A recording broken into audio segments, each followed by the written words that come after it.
Reloads is basically the action of just getting rid of one magazine and getting another one in there. There's different types of reloads in the sense of a tactical speed reload.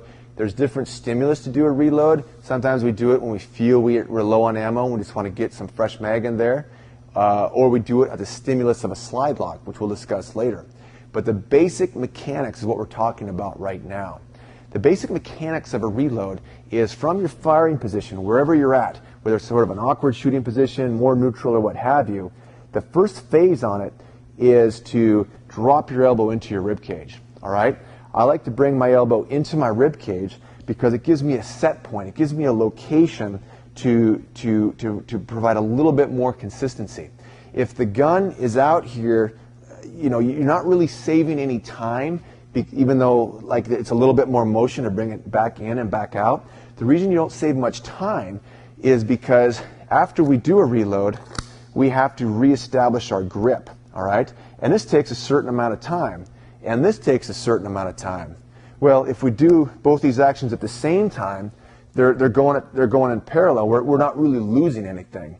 But what we're gaining is a lot of consistency from not having this hand out there, because you're generally going to be moving during a reload, all right, generally speaking. Or even if you're not moving during a reload, we want to have the ability to do a reload on the move while we're decelerating in an awkward position or what have you. Elbow in provides a lot of consistency from reload to reload. So one of the first critical steps when engaging in a reload is to make sure you press the ejection.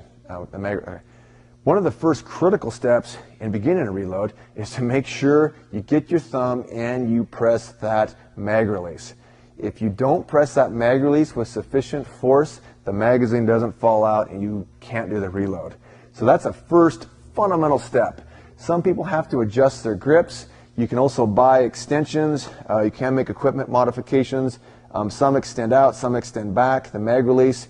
You obviously want to train all this in high volume with your live fire gun and your SIRT pistol, because you don't want the magazine to fall out when you're shooting the gun and your weak hand hits it. An assortment of considerations, and it's fairly self-correcting because you'll figure out really quick what works and what doesn't.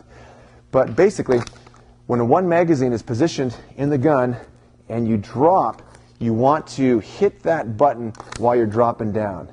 So you hit that button while you reach back and grab the second magazine. As far as orientating your magazines in your mag pouch, make sure that the bullets are pointed forward and they're positioned in a manner like this.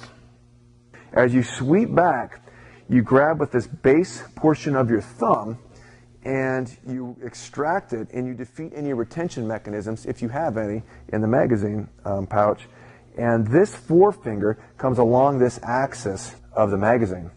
Now, here's the key point to making reloads ultra simple. First off, don't look at the gun.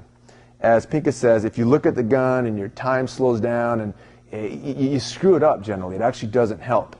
Because, let's take a big step back, friends. If you do the sobriety test, or if you practice the sobriety test in case you get pulled over, we can bring our two fingers together like in any orientation. All right, my eyes are closed, these fingers come together. We have this spatial awareness of our hands. Well, now take your spatial awareness of your left forefinger of your left hand, if you're right hand dominant, and have spatial awareness of your pinky, particularly right here in between the first and second joint, because that's where you're going to bring these two together. What I'm talking about is this right here. You can see how I bring these 2 points of the body together, just slightly in front. So it's almost like these 2 ports of my body, I consider them like they're almost warm. So I have an awareness of where they are in space. So you can do this drill. You can do this drill anywhere. Basically, from any hand orientation, bring these 2 points together in your body. Okay? All right, do it crouching, do it moving.